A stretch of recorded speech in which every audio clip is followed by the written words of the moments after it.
ISIS bride Shamima Begum has lost her appeal to overturn the government's decision to revoke her British citizenship. Miss Begum was 15 when she travelled with two friends from Bethnal Green in East London to join the Islamist terrorist group in Syria in February 2015.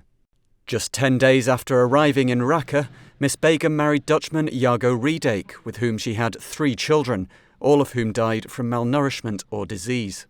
She was later discovered living in a Syrian refugee camp in February 2019, and her British citizenship was revoked by then Home Secretary Sajid Javid on the grounds of national security.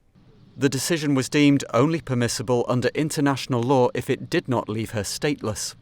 There are no easy answers.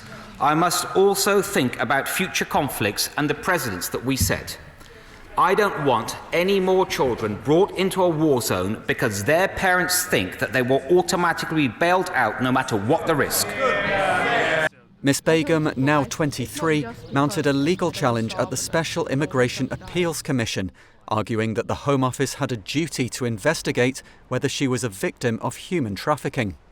At a previous hearing in February 2020, the SIAC ruled the decision to remove Miss Begum's citizenship was lawful because of her Bangladeshi descent.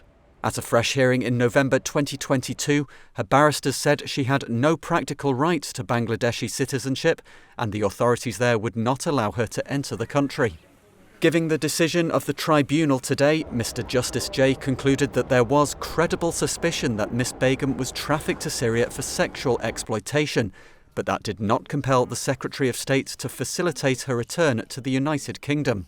This is an extraordinary judgment delivered in an extraordinary way, in which the Commission is clearly deeply troubled by the case it's having to decide and by the limitations placed on it by the Supreme Court. I think at some point we're going to have to look at what we do with the women and the children, many of them who were coerced into going to ISIS. We're going to have to ask ourselves what we're going to do with those individuals. Are they safer when they're being monitored, or are they safer out there?